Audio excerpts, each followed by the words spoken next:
Assalamualaikum warahmatullahi wabarakatuh. Berjumpa kembali dengan saya, Oktalina Kusjowati, calon guru penggerak Angkatan 8 Kabupaten Rembang. Berikut adalah video wawancara saya dengan 3 kepala sekolah terkait pengambilan keputusan berdasarkan nilai-nilai luhur atau kebajikan. Selamat menyaksikan.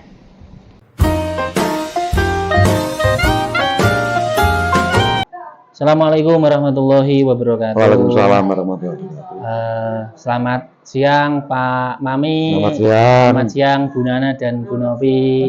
Nuhun sewu Pak Mami, ini mengganggu waktunya sebentar Pak.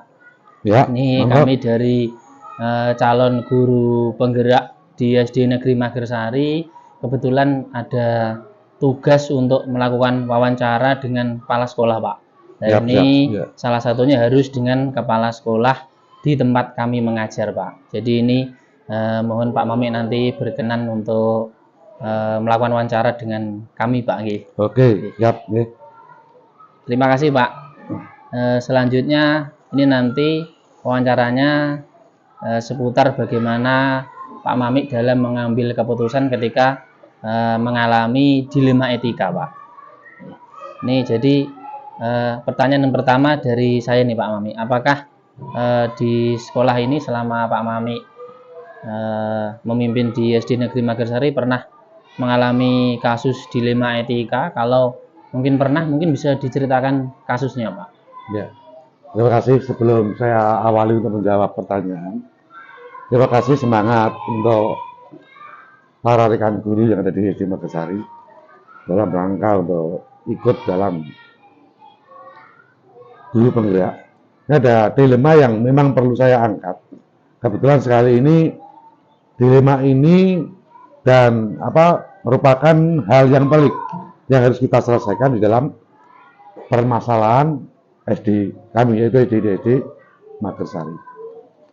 Adapun perbedaan karakter atau perubahan karakter pada siswa memang bermacam-macam sifatnya atau bentuknya, dan harus kita tangani bersama. Ini merupakan hal yang perlu kita sikapi, penting. Apalagi ada yang ini untuk kasus yang saya angkat adalah sedikit banyak berkaitan dengan hukum.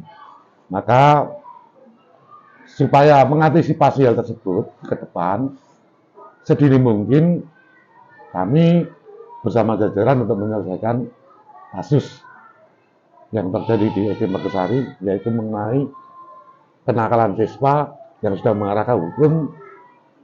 Ada sangat banyak dengan etika, yaitu masalah pencurian, dan ini terjadi di SD kami. Demikian Pak. Ini yang bisa saya jawab untuk pertanyaan yang pertama panjenengan kasih pada saya. Jadi pernah ada anak yang mencuri dan berurusan dengan hukum begitu Pak? Betul ya.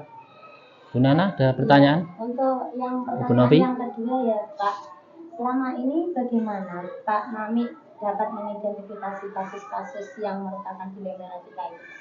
Ya, ini karena terjadi di lingkungan, tidak di lingkungan sekolah dan di luar sekolah, maka kami perlu tahu istilahnya silsilah atau cerita yang sebenarnya yang terjadi di luar sekolah, dan yang ini yang harus saya selesaikan di lingkungan intern sekolah, sehingga nanti di dalam permasalahan ini bisa clear, bisa terselesaikan.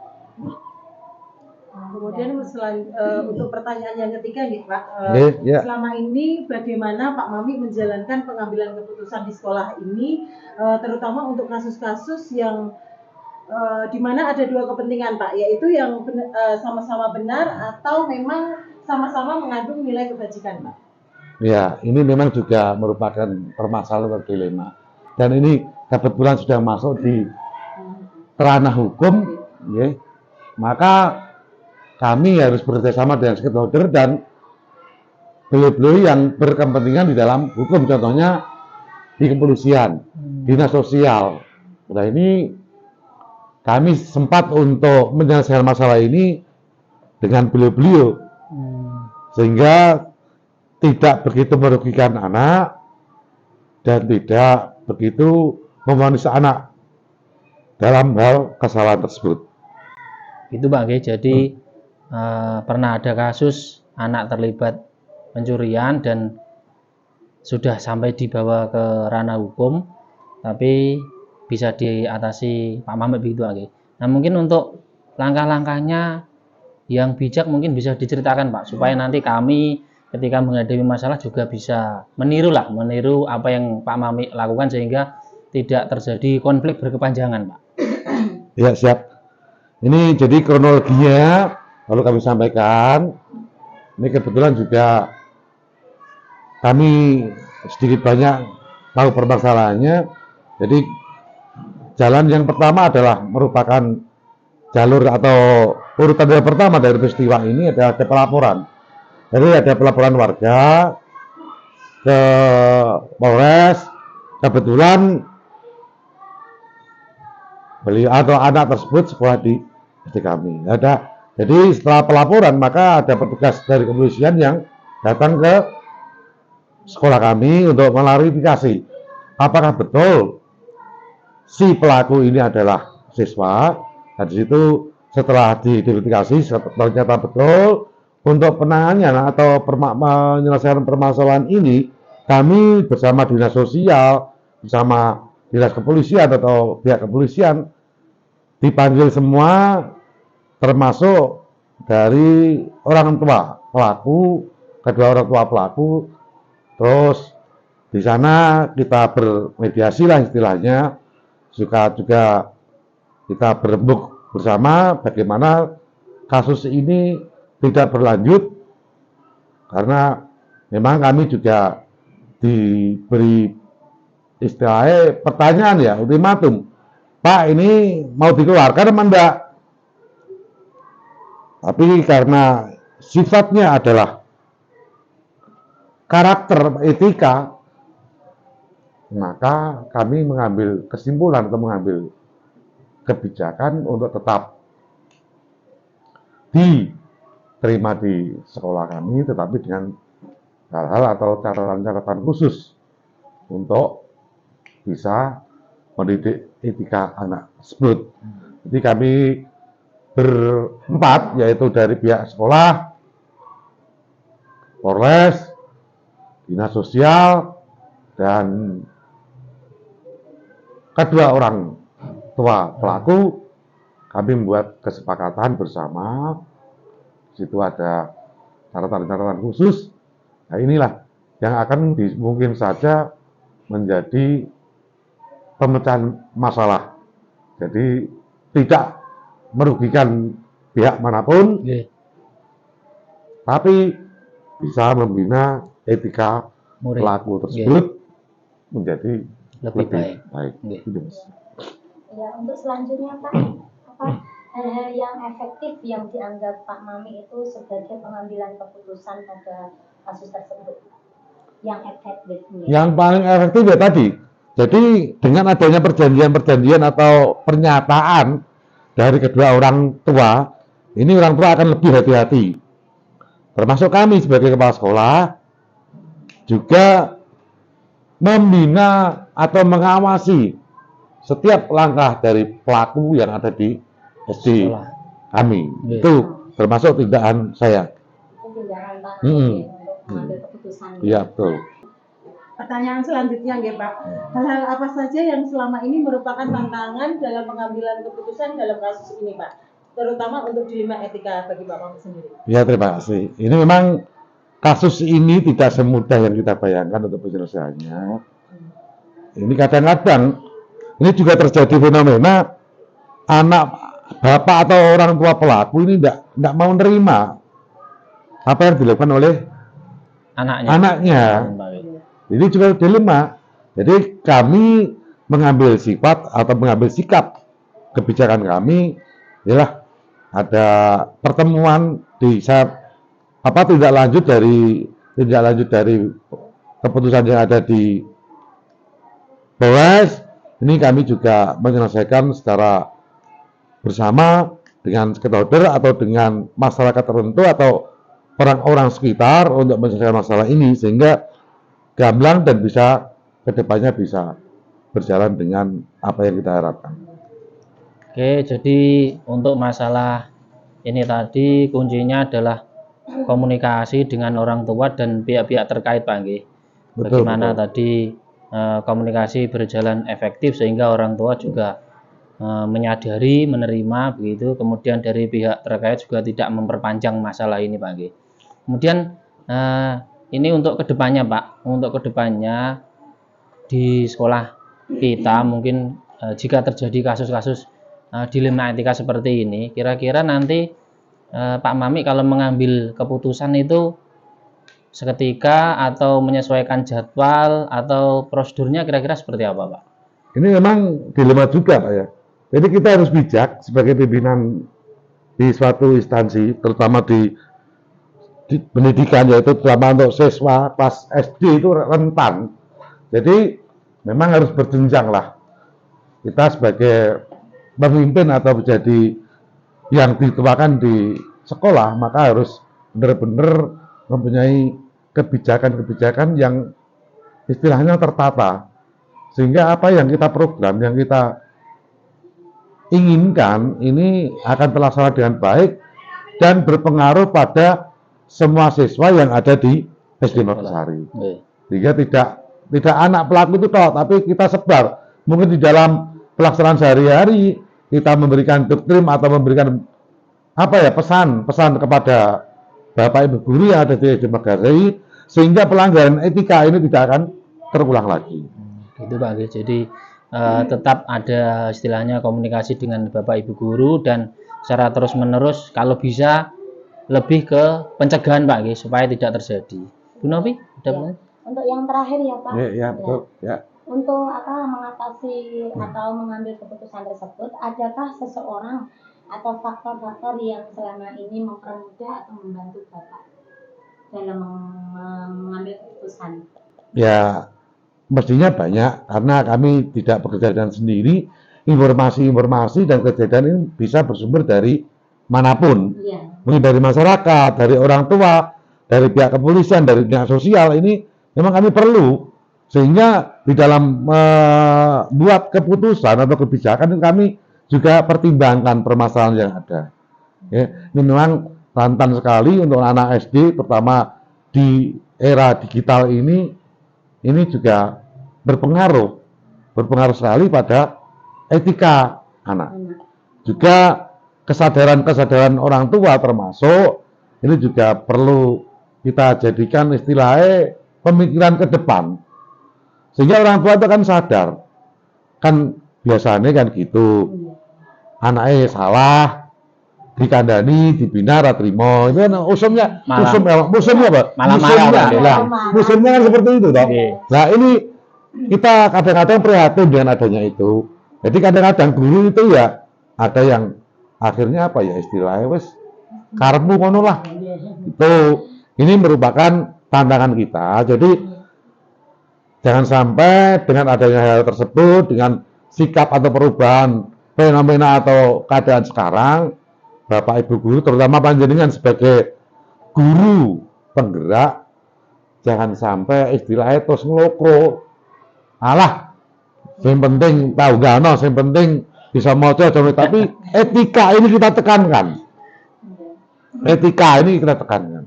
Saya kira itu, semoga bertiga sudah selesai dia pertanyaannya. Ya, ada satu, monggo ya.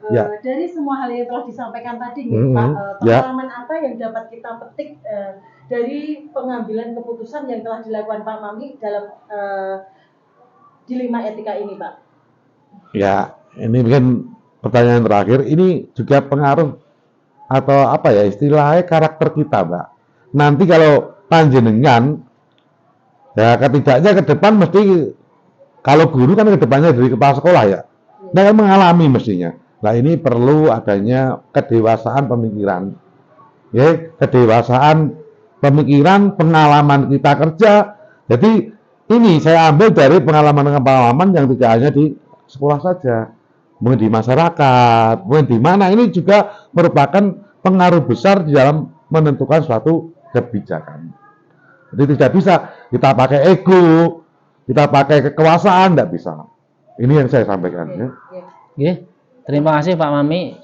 Kami kira cukup. Mungkin yang bisa kami petik dari diskusi siang ini adalah bahwasanya setiap permasalahan kunci untuk penyelesaiannya adalah komunikasi.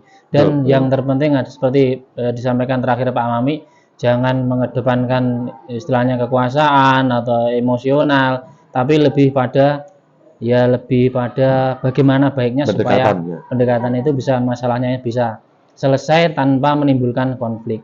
Mungkin perbincangan kita siang hari ini sampai di sini dulu Pak Mami. Ya. Terima kasih atas waktu yang diberikan. Juga terima kasih Bu Nana dan juga Bu Linda sudah bergabung bersama. Oke. Semoga bermanfaat. Amin. Salam sehat. Salam lestari Pak.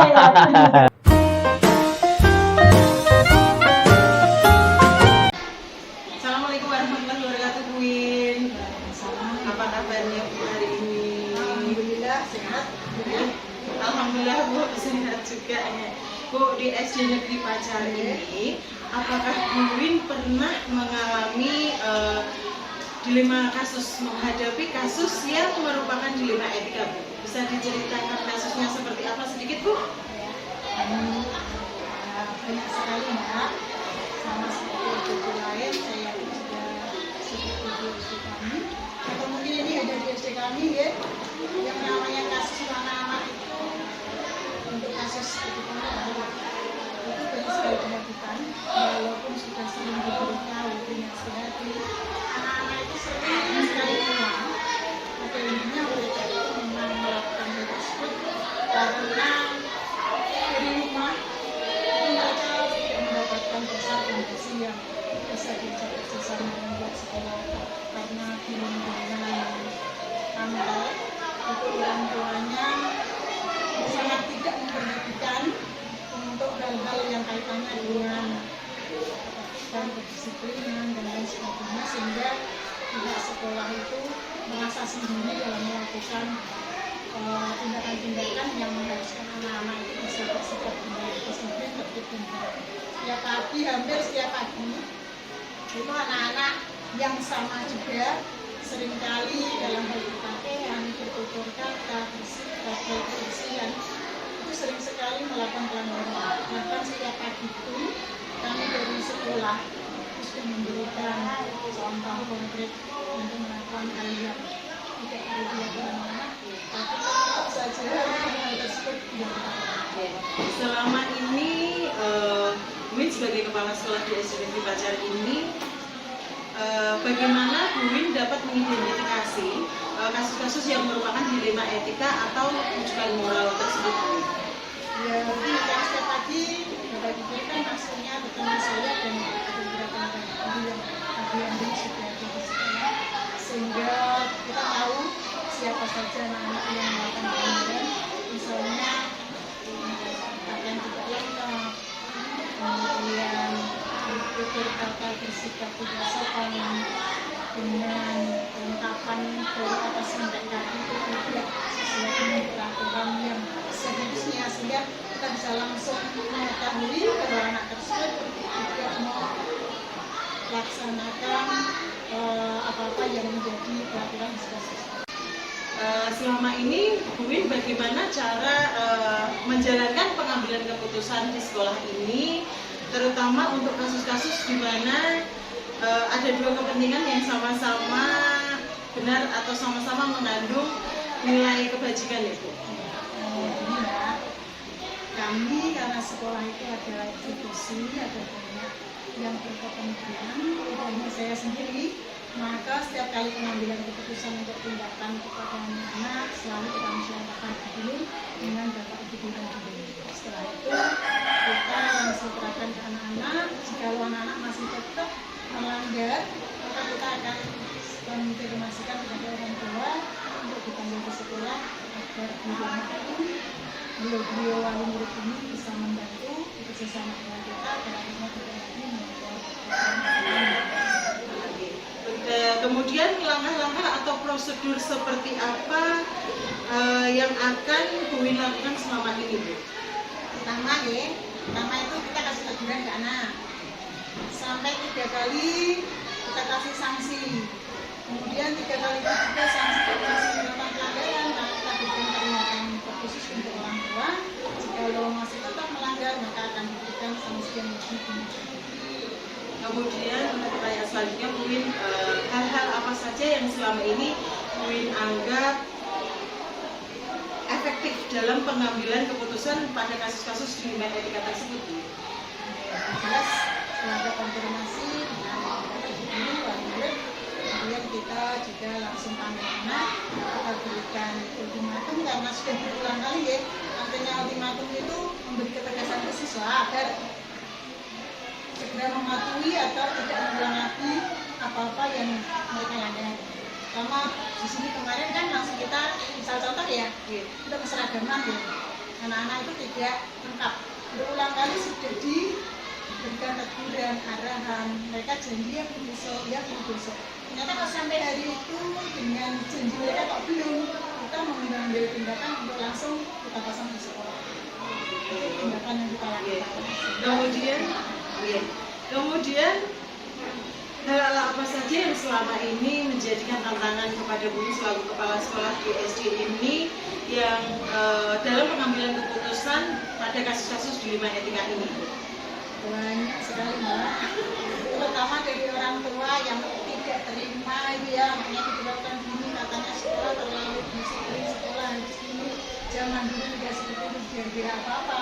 Tapi kembali lagi karena kita berharap bahwa ada kemajuan lebih baik daripada yang dulu, akhirnya orang tua pun dari perlahan-lahan lambat laun bisa menerima, bahkan ketika anaknya melanggar mereka langsung datang ke sekolah karena takut anaknya ditegur, matur sama saya atau bapak ibu guru, maaf bahwa anaknya ini tidak mematuhi peraturan karena dengan berbagai Pertanyaan selanjutnya, Bu, apakah Ibu memiliki jadwal tertentu untuk menyelesaikan kasus di lima etika atau langsung diselesaikan pada saat itu juga di tempat itu juga, atau ada jadwal bagaimana prosedurnya, seperti apa yang Ibu jalankan, Bu?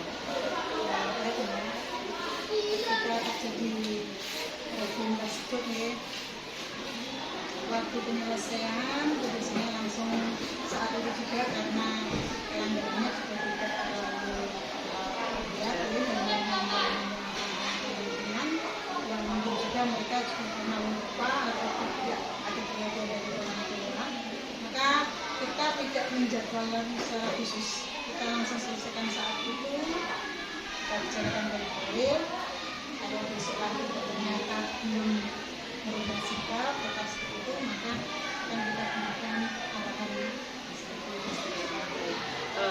Dalam hal ini, adakah seseorang atau faktor-faktor yang membantu Bu Win ketika menyelesaikan masalah ini, kasus dilema etika ini, dalam pengambilan keputusan, Bu? Tentunya karena kita di sini kerja organisasi kelompok, otomatis bukan hanya saya saja yang menyelesaikan, tapi juga dengan bantuan bapak ibu dan guru, terkhusus mereka di dalam kelas masing-masing selalu memberikan arahan agar anak-anak tidak selalu melakukan.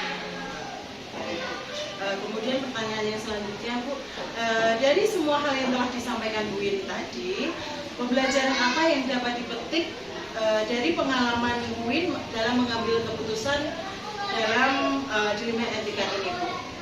Yang jelas bahwasanya yang namanya anak-anak ya, bahwa diberitahu kok anak-anak, orang tua saja diberitahu 1-2 kali bilang ya, tapi selanjutnya juga tetap tidak melaksanakannya, apalagi kalau ini anak-anak.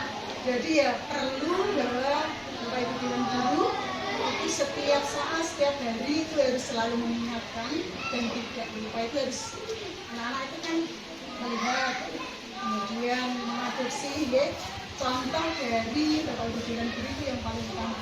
Karena baik hidupnya anak di sekolah itu semuanya tergantung di Bapak Ibu dan guru kita di sekolah. Jadi tidak bisa menyalahkan anak. Iya. Baik Bu, terima kasih Bu Win atas waktunya Sama-sama. pada saya untuk wawancarai. Tidak. Iya, sudah terima kasih banyak Bu Win. Demikian wawancara kita hari ini deh Bu Win. Semoga sukses.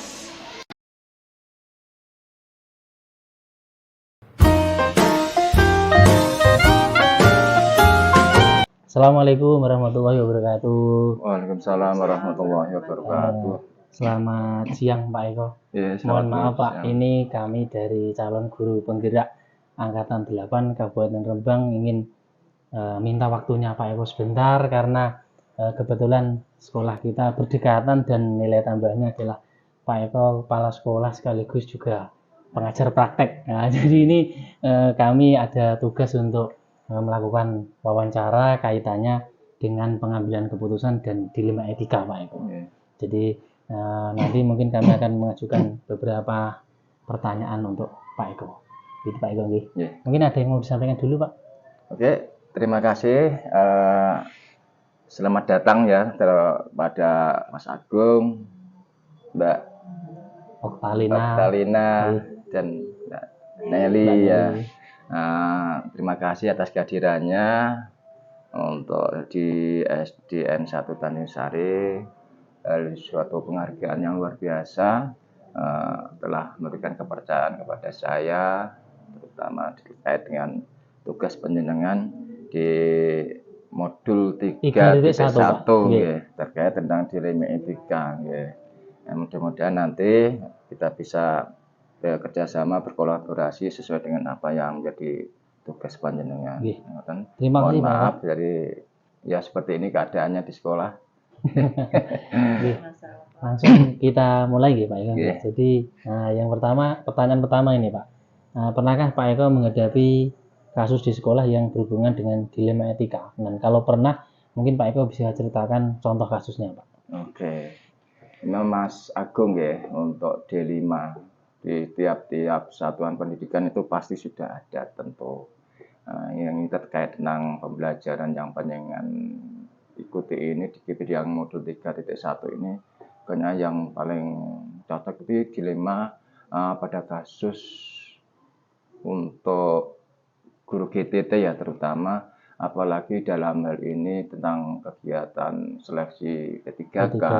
Nah, itu kan ada guru kelas, kemudian ada guru mapel.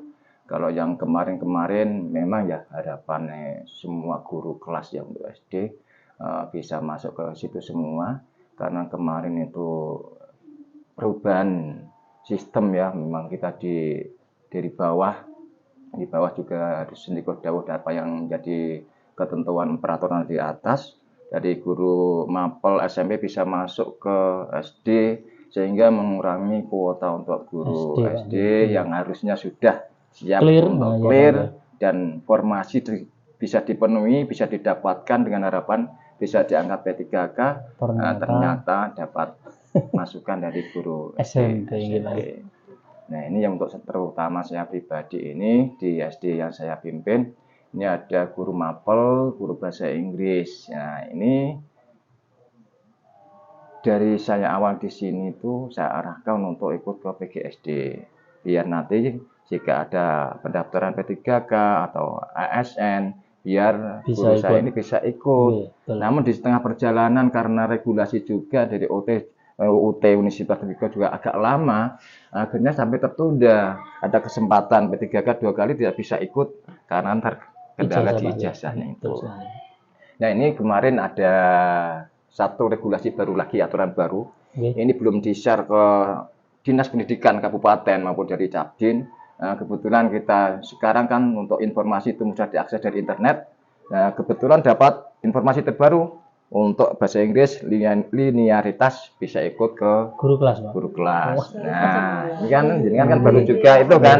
Nah, ini juga dilema bagi saya karena kemarin pada saat penempatan formasi P3K dapat 5, kemudian pengurangan dari BKD harus keluar 2 karena saya kekurangan guru, akhirnya saya pertahankan. Nah, saya untuk yang guru bahasa Inggris ini kan belum ada regulasi aturan yang pasti. Jadi saya jalan mengambil sikap kalau tidak ada panduannya, tidak ada dasar hukumnya, saya tidak berani. Yang penting beliau ijazahnya bahasa Inggris, ya saya manfaatkan di bahasa Inggris. Kebetulan di IKM itu ada mata pelajaran bahasa Inggris. Kemudian di Kurtilas untuk ekstrakurikuler juga ada pelajaran bahasa Inggris. Jadi saya manfaatkan. Nah, dalam hal ini saya mengalami kesulitan itu. Akhirnya tadi saya juga ke dinas, saya punya atasan ya. Akhirnya saya ke dinas. Dinas juga belum dapat loh ini informasi ini, bukan baru. Akhirnya dikembalikan ke sekolah lagi. Nah, kebetulan kemarin itu kita sudah ambil sikap ya untuk mengatasi itu karena ada jumlah kelas yang gemuk ya, jadi kita buat paralel 2 kelas itu untuk nanti untuk persiapan guru saya kan ada yang pernah baru 1 nanti. Nah, akhirnya untuk itu bisa biar masuk ke situ. Itu Pak Agung. Kemudian untuk pertanyaan yang kedua nih Pak, selama ini bagaimana Pak Eko mengidentifikasi kasus-kasus tersebut yang merupakan dilema etika atau rujukan moral, Pak? Oke, untuk dilema yang saya alami ya, ini saya masuk ke antara dilema rujukan moral dan dilema etika. Ini memang seperti 2 simalakama ya Pak ya. Untuk bagi saya, di satu sisi untuk guru ini saya harus berpegang teguh kepada aturan yang ada. Kalau saya masukkan ke guru kelas saya salah karena ijazahnya bukan guru kelas, ya saya posisikan di guru bahasa Inggris karena ada guru bahasa Inggris. Nah, untuk menghadapi ini karena adanya rasa kasihan itu pasti ada gitu. Apalagi beliaunya sudah mengabdi 13 tahun dengan harapan harus bisa ikut ini. Ini kesempatannya beliau juga. Jadi dulu awal saya masuk ke sini itu sudah saya Pak jenengan di SD. Dari saya awal di sini itu saya arahkan untuk ikut ke PGSD biar nanti jika ada pendaftaran P3K atau ASN biar guru saya ini bisa ikut. Namun di setengah perjalanan karena regulasi juga dari UT Universitas juga agak lama, akhirnya sampai tertunda. Ada kesempatan P3K 2 kali tidak bisa ikut karena terkendala di ijazahnya itu. Nah, ini kemarin ada satu regulasi baru lagi, aturan baru. Ini belum di-share ke Dinas Pendidikan Kabupaten maupun dari Cabdin. Nah, kebetulan kita sekarang kan untuk informasi itu mudah diakses dari internet. Nah, kebetulan dapat informasi terbaru untuk bahasa Inggris linearitas bisa ikut ke guru kelas. Nah, ini kan baru juga itu kan. Nah, ini juga dilema bagi saya karena kemarin pada saat penempatan formasi P3K dapat 5, kemudian pengurangan dari BKD harus keluar 2 karena saya kekurangan guru. Akhirnya saya pertahankan. Nah, saya untuk yang guru bahasa Inggris ini kan belum ada regulasi aturan yang pasti. Jadi saya jalan mengambil sikap kalau tidak ada panduannya, tidak ada dasar hukumnya, saya tidak berani. Yang penting beliau ijazahnya bahasa Inggris, ya saya manfaatkan di bahasa Inggris. Kebetulan di IKM itu ada mata pelajaran bahasa Inggris. Kemudian di Kurtilas untuk ekstrakurikuler juga ada pelajaran bahasa Inggris. Jadi saya manfaatkan. Nah, dalam hal ini saya mengalami kesulitan itu. Akhirnya tadi saya juga ke dinas, saya punya atasan ya. Akhirnya saya ke dinas. Dinas juga belum dapat loh ini informasi ini, bukan baru. Akhirnya dikembalikan ke sekolah lagi.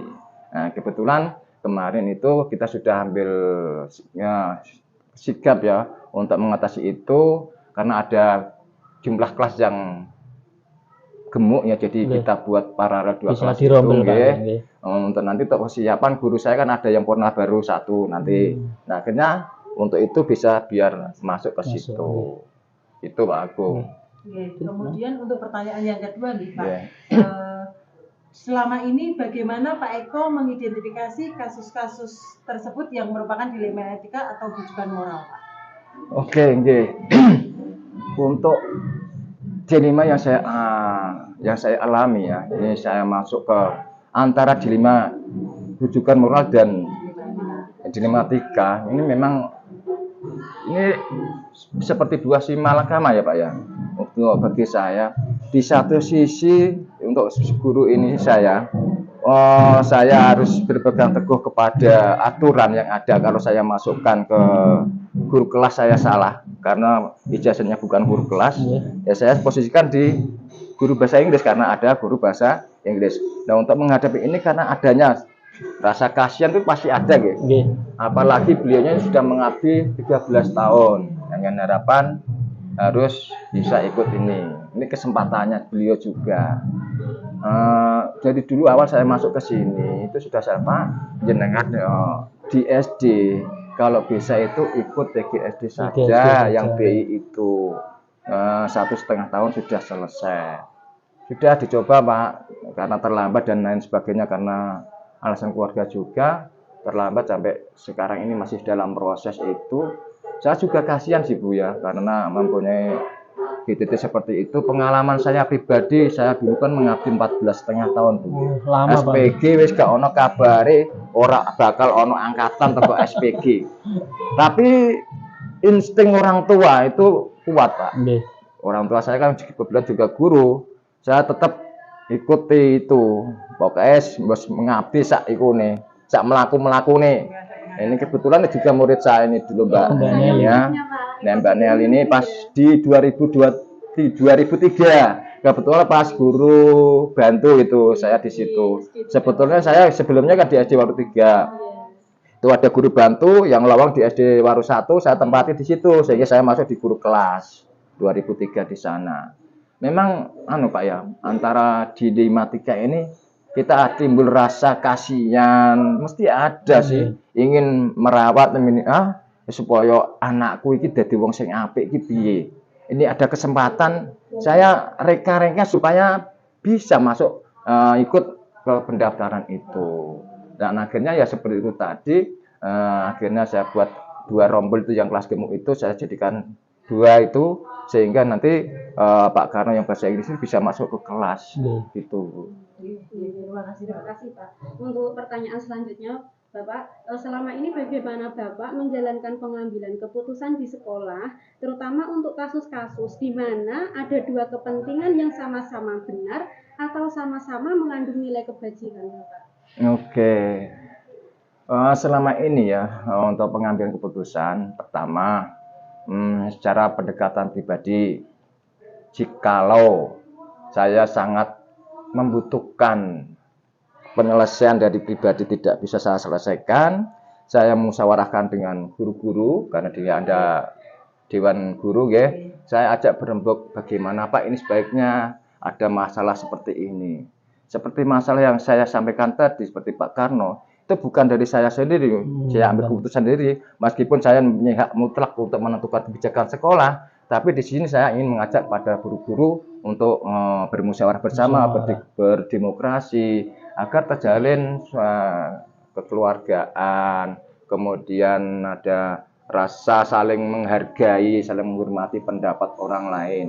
Apalagi ini terkait tentang kebijakan sekolah ya. Jadi kita manfaatkan untuk rapat dewan guru kita untuk menentukan keputusan-keputusan yang saya secara pribadi tidak bisa memutuskan secara sepihak. Sekali lagi meskipun saya mempunyai kekuasaan penuh untuk itu, tapi saya biasakan, budayakan untuk selalu bermusyawarah dalam mengambil setiap keputusan gitu. Ini kami juga tentu ingin tahu Pak, kira-kira langkah-langkah atau prosedur yang Pak Eko jalankan untuk mengambil keputusan selama ini yang berhubungan dengan dilema etika seperti apa Pak? Oke, untuk prosedurnya ya sudah seperti yang saya sampaikan tadi kepada panjenengan bertiga. Memang saya budayakan untuk seperti itu bermusyawarah ya. Yang pertama memang saya secara pribadi pendekatan Pak. Pendekatan kepada guru yang memang bermasalah ya. Kemudian saya dekati dengan baik. Terkadang saya ini selaku kepala sekolah bisa sebagai antara kepala sekolah, atasan dan bawahan. Kemudian bisa sebagai teman sejawat, teman curhat. Kemudian juga teman apa ya, untuk sebagai kakak adik Orang atau tua, mungkin Pak, orang ya. tua gitu. Jadi saya budayakan untuk suasana kekeluargaan ini tetap terjamin gitu, Pak. Oke. Terjalin gitu ya. Itu saya ajak bicara baik-baik dari hati ke hati. Nah, kalau seandainya sudah bisa diselesaikan dengan cara pribadi itu antara saya dengan yang bersangkutan ya sudah. Kalau tidak ya kita seperti cara tadi untuk kita bicarakan di forum Dewan Rapat, Guru. Pak. Oke. Oke. Untuk penentuan kebijakan seperti itu. Kemudian itu Pak, hal-hal apa saja yang Pak Eko anggap efektif dalam pengambilan keputusan dalam kasus-kasus dilema etika ini Pak? Ya, hal yang panjenengan anggap efektif dalam mengambil Oke, nggih. Yang saya sampaikan tadi nggih, memang itu ya hal yang efektif yang saya lakukan ya, paling efektif dari hati ke hati dulu. Jika tidak, nggak usah langsung ke Dewan Guru. Kemudian kita selesaikan secara kekeluargaan. Nah, itu biasanya seperti itu dan alhamdulillah sampai saat ini Berjalan baik, Pak. berjalan baik. Selanjutnya Pak, hal-hal apa saja yang selama ini merupakan tantangan dalam pengambilan keputusan pada kasus-kasus dilema etika? Oke, nggih. Memang sesuatu tidak mulus nggih. Memang ada kendala sih. Terutama jikalau kasus yang kita hadapi itu masing-masing tidak menyadari akan kekurangannya ya. Kekurangan saling menyadari, oh aku ini berbuat ini betul atau salah. Saya ini yang dilakukan oleh kepala sekolah ini sudah betul atau salah. Atau mungkin juga belum bisa memahami apa yang menjadi kebijakan kepala sekolah. Kalau saya pribadi nggih, saya harus tetap berpegang pada peraturan yang ada, meskipun itu tidak saya lakukan tidak secara kaku, Pak. Ya, kita luas saja, fleksibel, selama masalah itu tidak merugikan, saling merugikan, guys. Kita ambil jalan tengah supaya setiap permasalahan itu bisa terselesaikan dengan baik dan masing-masing ada kepuasan batin, guys. Kalau ada misalnya masih ada grundel dan sebagainya, itu yang tidak saya suka. Makanya di setiap rapat Dewan Guru, saya beri kesempatan kepada guru-guru saya, siapa yang mempunyai unek-unek atau usul atau apapun itu bentuknya, berupa saran, pendapat, atau ajuan atau usulan, monggo. Nanti saya tidak suka di belakang ini nanti ada yang merundel dari sesuatu yang sudah kita sepakati bersama. Nah, setiap rapat selalu saya sampaikan seperti itu. Nah, seandainya suatu saat ada sesuatu yang tidak sesuai dengan kesepakatan rapat, langsung saya tinggal balikkan. Kemarin kesepakatan di rapat bagaimana? Nah, ya itu saja sudah selesai. Nah, itu pun jika kita lakukan pada murid-murid ya, kalau melakukan kesempatan di kelas, misalnya guru lakukan kesempatan, kita ajak murid untuk melakukan kesepakatan bersama. Kalau dulu kan peraturan kelas ya, yang membuat guru. Nah, sekarang kan bukan zamannya lagi, di zaman IKM ini. Murid diberi kesempatan untuk mengeluarkan pendapatnya, berkreasi secara bebas tentang pemikirannya untuk menentukan kesepakatan kelas. Misalnya terlambat harus begini. Yang penting karena dari murid, tidak dari guru. Jadi kenapa kamu kok terlambat? Itu itu melanggar kesepakatan kelas yang nomor berapa? Gimana ya bunyinya? Jadi oh iya Bu, pasti nanti dengan cara seperti itu murid tidak akan mengulangi lagi kesalahan-kesalahan yang dilakukan karena kesepakatan yang sudah dibuat bersama. Gitu. Oke, lanjut Pak Eko. Ini kaitannya dalam Pak Eko mengambil keputusan atau dalam menyelesaikan kasus dilema etika. Pak Eko punya jadwal tertentu atau ketika ada masalah langsung diselesaikan atau menunggu waktunya tertentu atau bagaimana Pak? Oke, untuk masalah dilema ini kan munculnya secara tiba-tiba ya, atau mungkin tidak kita rencanakan. Terkadang dilema itu muncul terkecuali kalau itu permasalahan kasus yang jangka panjang ya misalnya, itu kita perlu buat jadwal. Seperti yang tanah ini, kasus tanah kan dulu ketika yang mau mewakafkan masih hidup, itu mau diwakafkan, tapi sampai saat sekarang ini belum terselesaikan. Tanah SD, tanah SD ini kan pinjam kita. Dulu pas saat saya di sini 2019, beliau yang punya tanah ini cara lisan kepada saya, Pak Eko, terima kasih panjenengan sudah di sini. Saya malah bersyukur nanti panjenengan mudah-mudahan Porna sampai di sini terus. Ini Pak Eko, untuk tanah yang ditempati SD ini saya wakafkan kepada sekolah. Tapi karena terus beliau kesehatan berkurang, akhirnya sampai meninggal dan sampai sekarang saat ini belum terselesaikan juga. Akhirnya kemarin saya beberapa waktu yang lain ini bisa saya jadwalkan ini. Jangka panjang, Kalau Pak. jangka panjang ini bisa saya jadwalkan. Jadi di tengah-tengah kesibukan jadwal yang ada itu, saya kan buat jadwal setiap bulan itu Pak. Jadi saya jadwalkan yang untuk kasus seperti ini, saya ke Dinas Pendidikan, kemudian Dinas Pertanahan juga sampai ke Sekda kemarin juga rapat bersama di situ. Dan kita ajak murid untuk melakukan kesepakatan bersama. Kalau dulu kan peraturan keras ya, yang membuat guru. Nah sekarang kan bukan zamannya lagi di zaman IKM ini. Murid diberi kesempatan untuk mengeluarkan pendapatnya, berkreasi secara bebas tentang pemikirannya untuk menentukan kesepakatan kelas. Misalnya terlambat harus begini. Yang penting kan dari murid, tidak dari guru. Jadi kenapa kamu kok terlambat?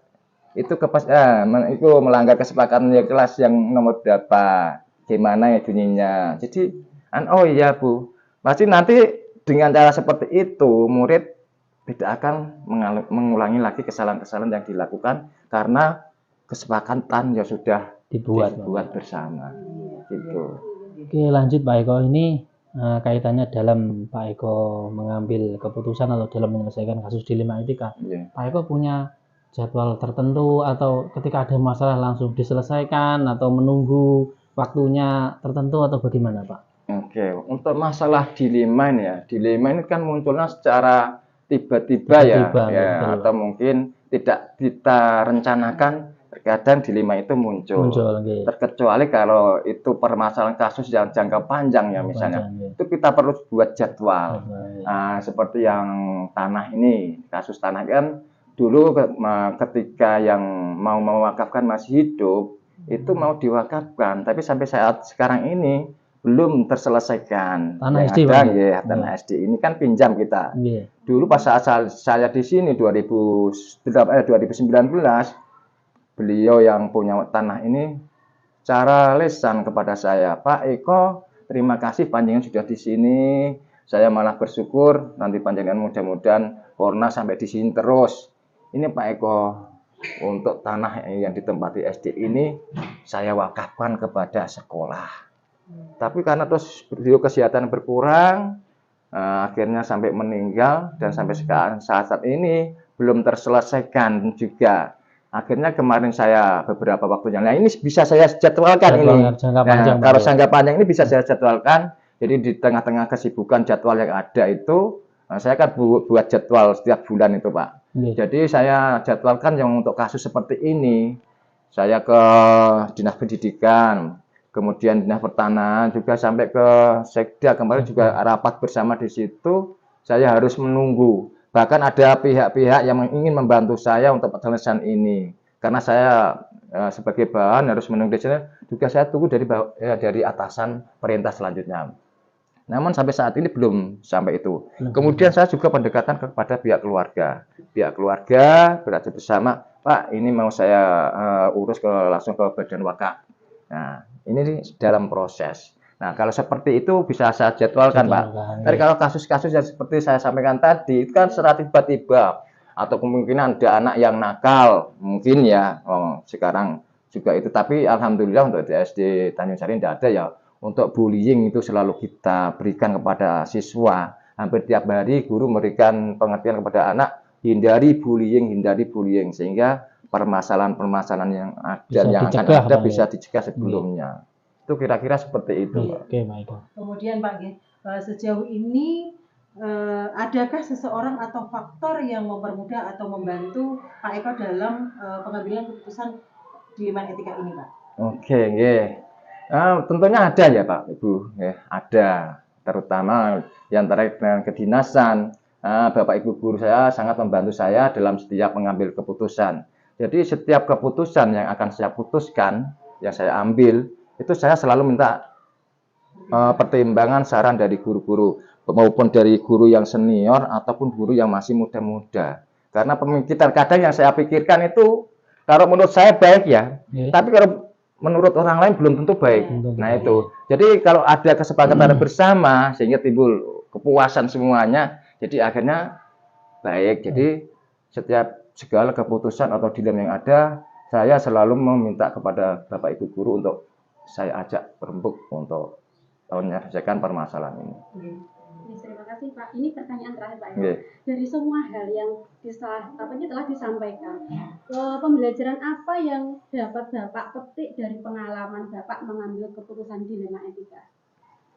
Oke, tentunya pengalaman ya, terutama dalam saya sebagai jiwa pemimpin ya, untuk menambah saya menjadi lebih dewasa, bersikap dewasa dalam mengambil setiap keputusan, kemudian banyak pengalaman-pengalaman berharga, bisa menyelesaikan permasalahan dengan cara musyawarah tentunya kepada Bapak Ibu guru, kebersamaan, terjalin hubungan antara kepala sekolah dan bawahan, itu tidak ada jurang pemisah, pemimpin kudu dihormati dan sebagainya, tapi saya tepis itu agar jiwa kebersamaan, rasa demokratis musyawarah di SDN 1 Tanjung Sari ini bisa terjalin dengan baik, saling mendukung satu sama lain gitu. Oke, terima kasih Pak Eko. Saya kira kami hari ini banyak belajar dari Pak Eko dalam hal pengambilan keputusan. Yang kami tangkap tadi terutama adalah bagaimana Pak Eko mengutamakan nilai-nilai pendekatan personal dan juga nilai-nilai demokrasi musyawarah dengan Bapak Ibu guru. Juga dalam hal pemikiran Pak Eko juga pemikirannya tadi sangat bagus. Kadang harus patuh pada aturan, tapi kadang juga harus fleksibel mengupayakan solusi untuk yang terbaik bagi semua pihak yang terlibat masalah. Mungkin obrolan kita pada siang hari ini kita cukupkan sampai di sini dulu Pak Eko. Kami semuanya mengucapkan banyak terima kasih atas ilmu yang diberikan Pak Eko. Mungkin nanti lain waktu bisa kita sambung lagi untuk tugas yang lain. Sehat selalu untuk Pak Eko dan semoga senantiasa sukses. Amin amin. Oke, terima kasih Mas Agil, Mas Nana, Mbak Neni, semangat semuanya pokoknya lawas. Nanti